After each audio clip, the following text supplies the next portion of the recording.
Hey guys, what's going on? It's So Real here. Hope you guys are doing great. Um, I'm gonna go ahead and leave this and be very short.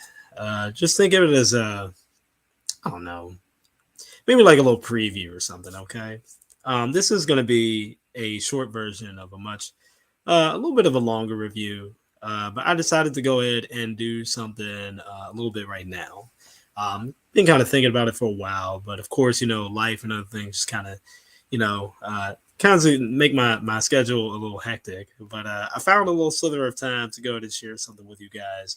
Of course, I've got like lots of other stuff that I'm constantly working on.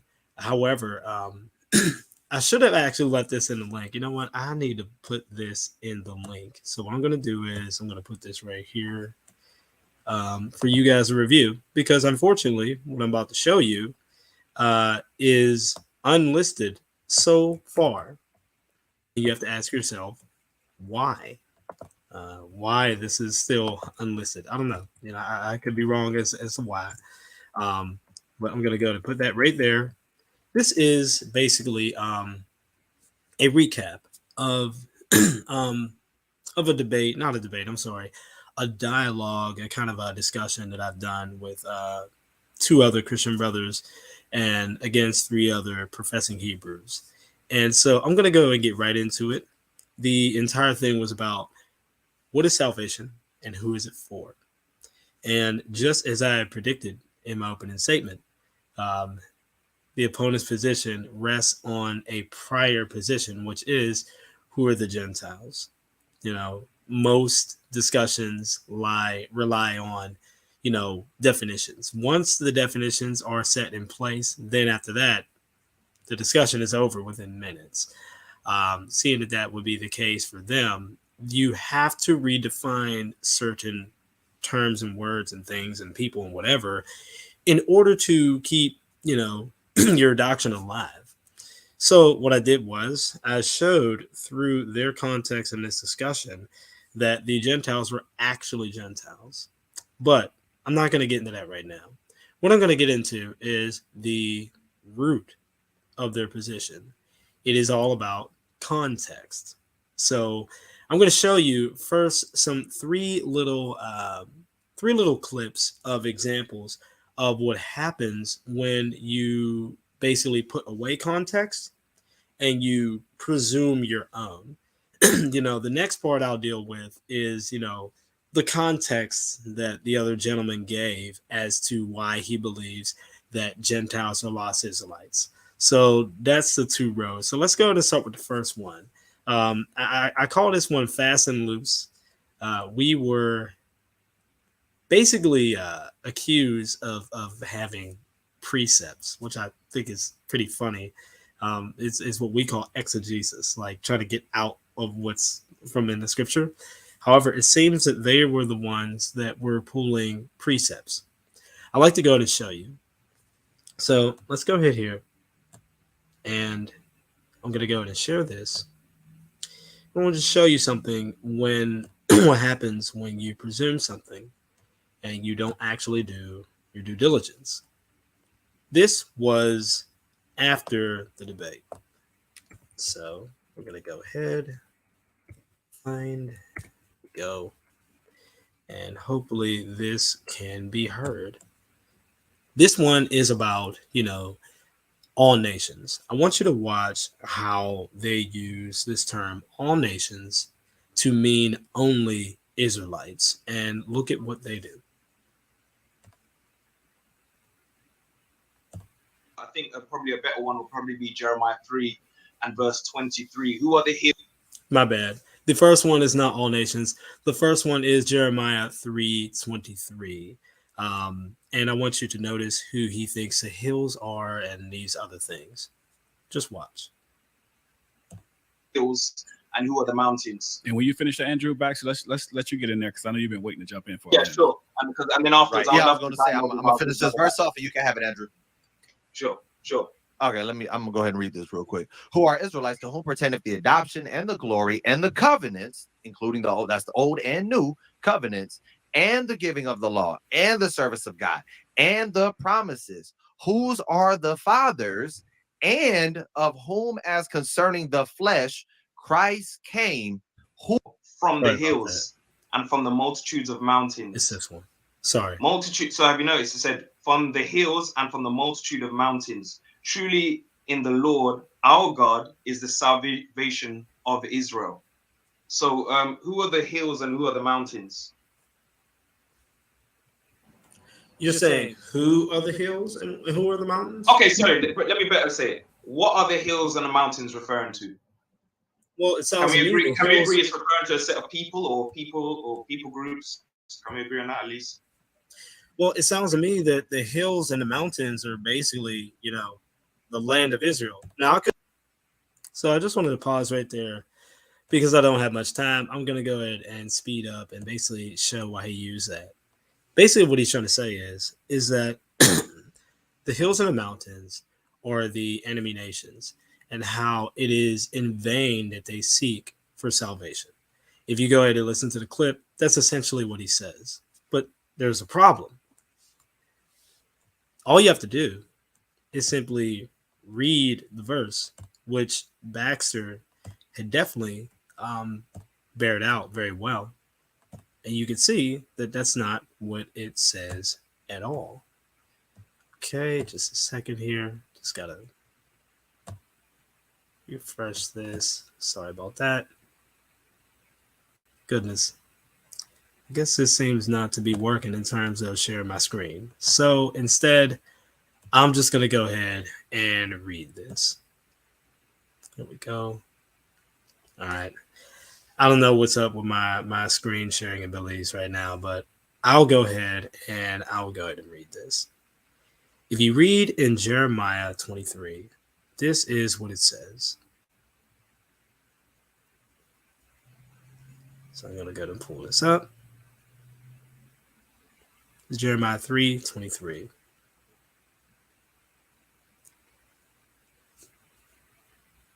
It says here, surely, I'm reading from the LEB. It says, surely, an illusion comes from the hills, the turmoil on the mountains. Surely, in Yahweh, our God, is the salvation for Israel. So he took that verse to mean that the illusion and the hills and things like that are where the Gentiles, the pagans, seek for salvation in vain. But he's saying that the salvation that the Israelites seek for is in God, right? The God of Israel. There's one problem. This verse is talking about how the Israelites seek for, some type of savior or salvation from enemy nations in vain. They seek to the hills and illusion mountains, things like that. And instead, Jeremiah is saying, no, seek Yahweh. That's actually what this whole verse is about. If you actually read starting at verse 1, you'll see how this whole thing was about Israel and what they were doing. One of the things that they were doing was they were, of course, worshiping the gods of other nations, kind of leaning on them for help, even. And they've been accused of that before, especially trying to lean on the arm of Syria and stuff like that. I'm sure you heard those things. And so Jeremiah is basically saying like the same thing. And when you read it in the UST, and I pretty much say that the UST is like a dynamic translation for the ESV. This is what it says in the UST. When we worship idols on the mountains, we did not get any help. Even though we shouted very loudly in our worship, every promise we believed turned out to be lies and only lies. Versus God's promises. We now know that trusting in Yahweh our God is the only way Israel will be rescued. So again, this is what happens when you don't read the context of the chapter. There are earlier places all throughout Jeremiah 3 that talk about things that are somewhat like this, about how they're whoring after other gods, depending on them, at least that's what it says here. So you can see that is an issue. Now I'm going to go ahead and move on to another part that he ends up saying here. So I just wanted to show this, just to show that when you play fast and loose with these words and terms here, this is the type of things that go on. Now, the second one, I believe, this one comes from the host. And this is a host basically using the book of Amos to go against what Jesus said in terms of salvation being for all nations. So I want you to watch this. And this is what he does here. I'm going to go ahead and attempt to share my screen again. And like I said, I'm not sure why I was giving me some issues earlier. And here it is. Could be totally wrong about what I'm saying because I have to Watch this. Amos 9 and let's go to verse 9. Amos 9 and 9. It says, for behold, for lo, I will command and I will sift. We know what sifting means, right? You get some flour, you put it in a little sifter, and that means you take out the stuff that you want to take out, right? He says, for lo, I will command and I will sift. What? What is he going to sift? The house of Israel from among all nations, like as corn is sifted in the seed. So when Christ said, go into all nations, he's only fulfilling the prophecy that was already given. Israel has to be sifted out of all nations. As simple as this is, please tell me what the brothers are missing. What'd you see? It was what it was. Go ahead and say everything that you was texting me about. So again, notice here that he took the phrase all nations, and he tried to go ahead and marry it to when Jesus said go into all nations. Again, I'm going to go ahead and show you the context. This is what happens when they don't really kind of, do their homework on these verses. If you read Amos chapter 9, what you'll notice is that Amos is actually yelling at Israel. He's basically saying, once again, how idolatrous they are, they have immoral practices going on. And because of that, he is going to judge them. And it does not matter where they are going to be judged. So even if they are in other nations or scattered or wherever they are, he's going to sift them among the nations. The ones that, are good are the ones that are don't get to be worried about. But the ones that drop out of the sifting, that's the ones he's going to go to attack. Notice what it says here. I'm going to go ahead and go to verse 8. Verse 8 says, look, the eyes of the Lord, my Lord Yahweh, are on the kingdom of sin, and I will destroy it from the face of the earth. However, I will not utterly destroy the house of Jacob, declares Yahweh. Yes, look, I am going to command, and I will shake the house of Israel among all the nations, like one who shakes a sieve. But not a pebble will fall to the ground. All the sinners of my people will die by the sword, who say, evil will not overtake or confront us. Now, I'm going to go ahead and read this in the UST. Because again, it just kind of bears out things that are like very plain. It almost kind of makes you laugh. This is what it says again in verse 8. It says, take note. I, Yahweh the Lord, have seen just how sinful you wealthy landowners and nobles are in the kingdom of Israel. So I will destroy you and your kingdom. However, I will not completely destroy all the descendants of Jacob. Yahweh has declared that this will certainly happen. Take note, because you treated your fellow person unjustly. I will send my judgment. I will punish the people of Israel for their sins, along with the other nations.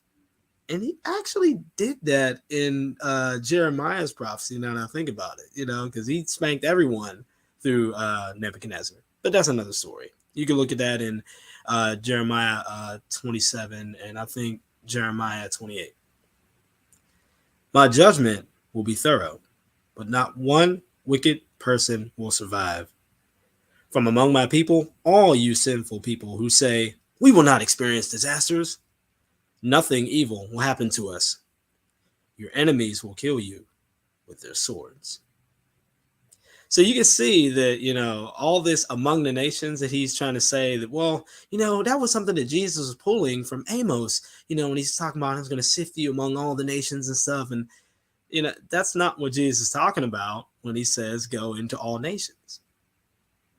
Because that was his response to that. So do you see the danger in, taking these scriptures and basically because a phrase says all the nations, you just pretty much presume, oh, this must mean what Jesus is talking about. No, like, who does that?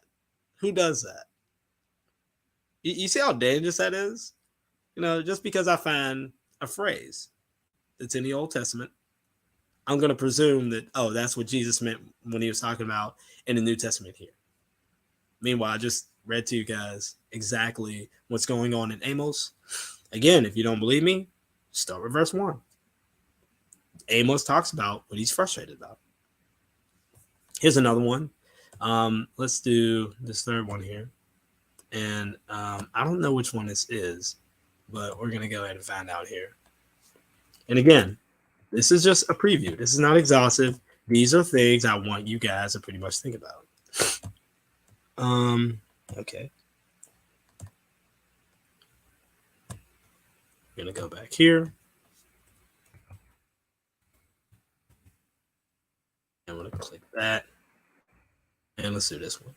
But what I'm going to do is I'm just going to read. Yeah. That's it. No problem. What I'm going to do? Yep. Or respond. This is Isaiah chapter 45, verse 4. For Jacob, my servant's sake, and Israel, mine elect. I didn't have to go, no, right?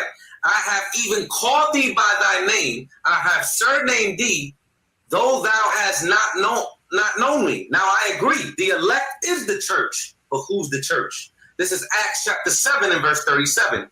This is. Let's pause right there.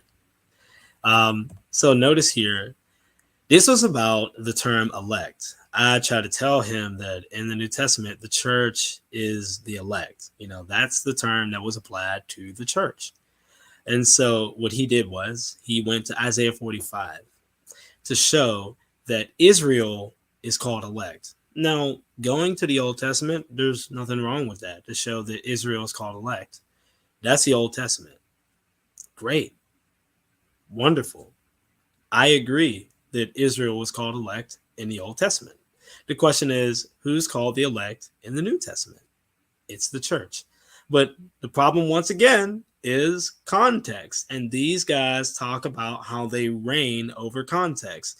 If you read Isaiah 45, you'll notice here that it sounds like from him that the elect he's talking about here, or the chosen and all that, is Israel, right? Isn't that what it sounds like? My servant, my chosen one, my elect, right? Problem is that that's not who Isaiah is calling the elect. Isaiah is actually calling a Gentile the elect here. Let me go ahead and read it to you. I'm going to start with verse 1. When I get down to verse 4 and 5, I want you to tell me who Isaiah is talking about, okay? Who he's calling an elect. Isaiah 45:1. Now, this is hundreds of years before. I'm just going to hear it. Thus saith Yahweh to his anointed one, Cyrus, whose right hand have I grasped to subjugate nations before him, and I uncover the loins of kings to open doors before him, and that the gates shall not be shut. I myself will go before you, and I will level the mountains. I will break the doors of bronze and cut through the bars of iron. And I will give you the treasures of darkness and the treasures of secret places, so that you may know that I am Yahweh, the one who calls you by your name, the God of Israel. He's the one that's calling this person Cyrus, right? He's still talking to Cyrus. He says, for the sake of my servant Jacob and Israel, my chosen one, and I call you by your name, I give you a name of honor, though you do not know me. I am Yahweh, and there is none besides me. Besides me, there is none. There is no God. I gird you, though you do not know me. Now, I do see here that he's calling the servant Jacob and Israel chosen. That was a mistake by me. I just remember what I was trying to say right now. I was trying to say that what it says here, I gave you a name of honor, though you have not known me. I remember that in the argument, I was saying that when he's saying, though you have not known me, that's talking about Cyrus. And so you can see that Cyrus here is actually called the anointed. He's actually called like a type of Christ. And of course, Cyrus is someone that God had chose. Now, again, the issue is that he took that out of context because he didn't realize it says, I gave you a name of honor, though you do not know me. I girded you, though you do not know me. And that was a part that I wanted to go ahead and point out to him, but I just never got to go ahead and do that in the dialogue and discussion. But that was a part I wanted to point out to him, that if God is, supposed to only be dealing with Israel, why is he choosing Cyrus, who he's calling his anointed?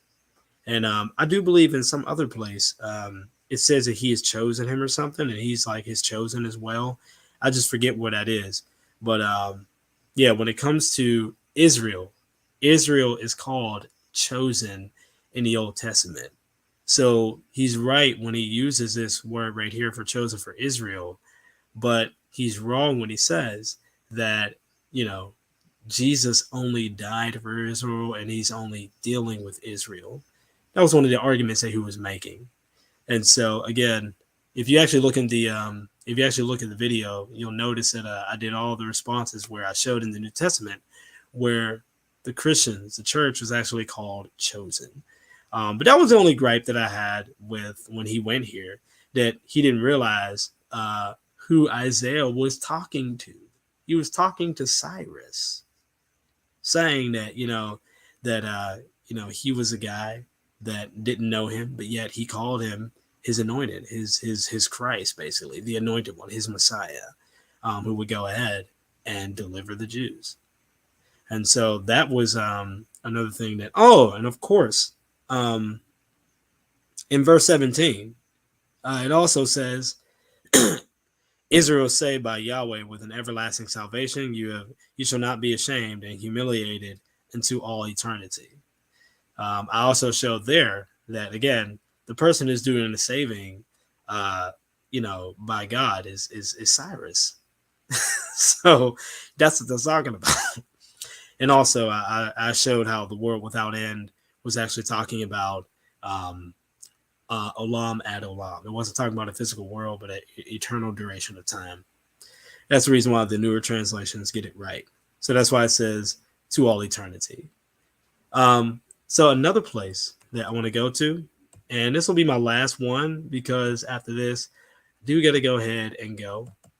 This is, and like I said, this is a bit of spur of the moment. So, if some of this stuff is a bit off, that's basically the reason why. So this is kind of spur of the moment here. So let me see. Is the screen still sharing? Yeah, it is. So this is interesting. Excuse me. And in the days of these kings shall the God of heaven set up a kingdom, all praises. Can I get an amen? Amen. Which shall never be destroyed. And the kingdom shall not be left to other people. So that means this kingdom that is being set up and not being destroyed is for the people that Daniel is talking about. And we would know, brother so real, excuse me, brother, I don't know your name. You know what I'm saying? The brother with the tetragrammaton forever. What's his name? Brother Baxter. Brother Baxter. I'm pretty sure y'all would agree with me that these people that is being given to our Israelites. But why is it saying shall not be left to other people? Watch this. But shall break in pieces and consume all these kingdoms, and it shall stand forever, ever. Fatality. That's what the scripture says, brother. Right there. There's no ifs or buts about it. So all this Gentile and strangers and what brother so real was going into some Greek with the soul. If I would have kept reading in Romans 2, you would have died, but that's besides the point. But Yeah, actually not, because that's the reason why he never continued to dialogue with me about Romans 2. Because when I kept asking him, he kept avoiding it. And then finally he bit the bullet and he said yes, which totally destroys what Paul was talking about. But I never got to chase him down because there were too many other people that were talking. But I think when the crowd saw that and he said yes, when it says to the Jew and the Greek, the Greek is the Israelites. So, yeah, I guess every soul is a Greek soul of an Israelite all around the planet, no partiality in God means that too. So there was just a lot of issues with what he said. And that's the reason why he really didn't chase it down. But anyway, we're going to go to Daniel because that's where you went to. This is something that Andrew wanted me to go ahead and address. I never got to because I just kind of forgot. And so basically what it says here is that, and in the day of these kings, those kings, whichever one you want to say, the God of heaven will set up a kingdom that will never be destroyed, and the kingdom will not be left for another nation. And it will bring an end to all these kingdoms, but it will stand forever. Now, here's the issue. They say that, well, whatever this kingdom is, it's not going to be left to another people. They interpret that as whatever this kingdom is, it's only going to be for Israelites. That's what they think that Daniel is saying when it says it won't be left to another people or another nation. But there's a problem with that. If you read throughout the chapter, once again, you'll see that you can't come to that conclusion. I'm going to read something here. This comes from the Jamieson, Fawcett, and Brown unabridged commentary. And it says, quote, as the Chaldees have been forced to leave their kingdom to the Medo-Persians, and to these to the Greeks, and these to the Romans, end quote.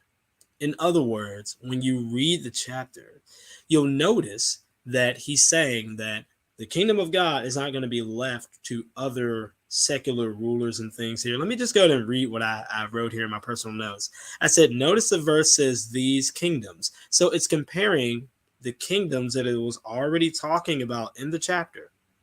When you read about those kingdoms, you'll notice he goes through the whole thicket about, oh, this kingdom took over this kingdom and it was bronze, and this kingdom took over that kingdom and it was wood, and this kingdom took over that kingdom and it was iron, and it looked like this and it looked like that. That's what he's talking about through the entire chapter. He's talking about these rulers who represent as kingdoms, and sometimes he calls them animals and things. And he's talking about how one kingdom was left to another after another after another.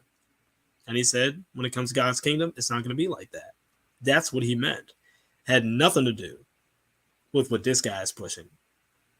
I end up saying, quote, Daniel is saying that God's kingdom will not be left to another people to take over through a pagan ruler, as he spoke of throughout the chapter, right? This parallels Mark 10:9. What God has put together, let no man put asunder. Notice that the comparison and contrast, right, is between what God is doing and what man is doing. It's the same thing. So Daniel, you have God is making a kingdom, and it won't be left to another nation, right? Like the nation of rulers like Nebuchadnezzar and things like that. So you see what God is doing. You see what man is not going to be able to do. It says, like the prior examples of Babylonia and Persia.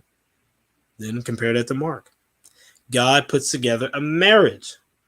Do not let any man via government authority separate the marriage.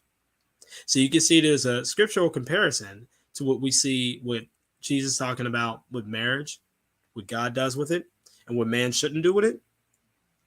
And with Daniel showing that what God is going to do with his kingdom and what man is not going to be able to do with that kingdom. It's not going to be left to, another secular ruler to take over his kingdom and say, all right, now this is what goes. So that's not what the kingdom of God is like. And again, it's being compared to all the other kingdoms that are actually doing that throughout the chapter. This is the context behind the phrase, quote, left to another people. That is the only reason that he's saying that. Read the chapter. That's where that phrase is coming out of. That's our answer. Has nothing to do when it says, "Oh, it won't be left to another people." In other words, it's not going to have Gentiles come into it, and it's not going to be left for Gentiles to go ahead and take over. And no, you're kind of right, but the problem is you're too general because you're making it sound like Christians are taking over, which is ridiculous.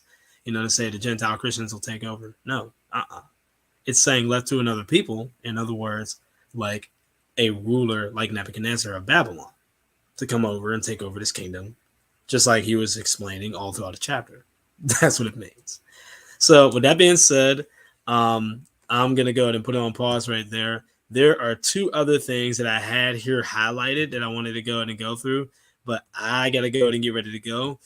One of them had to do with Cornelius. That was a big one. And the other one had to do with what he was doing in First Peter. Again, I only heard probably about maybe one or two type of arguments that were new to my ears. Other than that, everything else is the same. And to be honest with you, I actually held back in the things that I wanted to go into in nearly all of my answers. There was stuff that I just didn't even choose to respond to because I wanted to stick on topic as much as I could. Because if I really wanted to, I could go in a rabbit hole and respond to everything they said, and we'll be out talking about God knows what. So that should give you some insight in terms of like how this conversation went and how much I was holding back. Other than that, that's it. I hope this was very enlightening to you guys.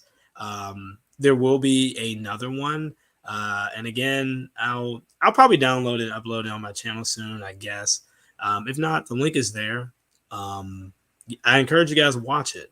You will notice that the entire thing, if I could sum it up, I would sum it up like this. Let me take this screen off. I would sum it up like this. The entire conversation is about context. So there was a context that this guy used. Oh, yeah, and especially about Cornelius. Again, oh my gosh, I had so much stuff. Just wait until I show you guys the charts that I've made. I have so much stuff. I hope I get to do this again, like tonight or tomorrow or something. Basically, he used two contexts that I can remember. One, he used in Ezra chapter 9 where there were men who were marrying these foreign wives and they had children. And Ezra made them send them away. He made from that statement and concluded that those people that were sent away, those little bit of people that were sent away, that, they were children of these Israelites, they basically produce entire nations to the point where they were grafted and into all these other nations and stuff. And that's how you get Gentiles in the New Testament. Yeah, ain't that crazy? The second one was the one that he chose not to use because, well, I just pretty much blew it out the water. He said about the Maccabees. He said Maccabees is not the only text he uses, which presupposes that he uses Maccabees. But of course, when you look at the opening statement I did, which I didn't even go through everything, you'll see that that was impossible to use. I believe that's the reason why he never touched it, because I showed too much context that he couldn't make an argument from it. So he chose not to touch it. The third place was a book that he read about Cornelius, about how Roman centurions and things like that could have been Israelites because there were all kind of people that gained Roman citizenship like Paul. And these Roman citizens could have been Jews who could have been grafted into the centurion army. And that was his context for saying, hey, the centurions in the Bible, every time we look at the centurions, we believe that they are Israelites. Of course, the problem is that, I challenged him on that and he did not respond to it. I showed that if that's what he believes about, that context there, then we should be able to go into the New Testament and read at least someone implicitly or at least indirectly echoing this reality. Someone should do that. Somebody should. We should not find the opposite. We should not find all these distinctions and stuff like that, because now it's making it sound like actual Gentiles. No, we should find a context that speaks somewhat about the context of these centurions and things. And you're a long lost brothers, or you are returning, and that's what we should find, but we don't find that. And I showed that throughout chapters 10 and 15 and 11 of Acts. And you can look at the video yourself, and I go through all the phrases and stuff that should not have been used if what he says is true. So the Bible is going against what this guy is saying. And I showed it as an issue, and he never had a response to it. The last part I'll say before I'll go and leave out is, if you listen to the very end, I actually bring this up again in another way. At the very end, I was allowed to do a final statement. In this final statement, I barely got out an argument that I wanted to say about Cornelius and the Gentiles in general. And it goes like this. Jesus said in Matthew 10, don't go to the lost sheep. He says, don't go to the Gentiles. Don't go to the Samaritans. Go to the lost sheep. In Matthew 15, he says, I've not come but for the lost sheep. Then I believe in that same chapter or somewhere else, he says, salvation is of the Jews. If I use his logic, I could say, well, salvation is of the Jews, but he only came for the lost sheep. There's a distinction. Also, the one I really want to focus on. Acts 9, Jesus appears to Paul and says, I'm going to send you to the Gentiles. They will listen to you. I'm going to send you to the Gentiles, to kings, and to the nation of Israel. Right? That's what he says. Jesus never said lost sheep. Jesus made a distinction between Gentiles, Samaritans, and lost sheep. He knew what was what. So why does he go to Paul and says, I'm going to send you to the Gentiles? But yet these guys are saying that we should believe, they're lost sheep. Well, why didn't Jesus just say lost sheep? Why did he say Gentiles? Because he made his distinction between Gentiles, lost sheep, and Samaritans when he was talking to him in his earthly ministry. But over here, he says, I'm going to send you to the Gentiles. Oh, you'll be my witnesses before Gentiles, kings, and the nation of Israel. So he's making a distinction between Gentiles, kings, and the nation of Israel. And he's making a distinction between Gentiles, Samaritans, and lost sheep. But we're just to go ahead and believe you that these Gentiles are lost sheep. But he's making these distinctions. And then the worst of all, before kings. Was there any kings during the time of Israel? Well, there was one, I guess, by technicality, you could say, right? King Herod, right? But problem is, he said kings, as in plural. Heck, he even made a distinction between, kings and Israel. I could say kings and Gentiles as well. But again, if we're talking about kings, well, there's more than just Jewish kings. There are Gentile kings too. The phrase is plural. So, again, there's just there were so many issues with the way he was arguing. Other than that, I'm going to go ahead and wrap this up. I hope this has been somewhat enlightening, and I will see you all next time.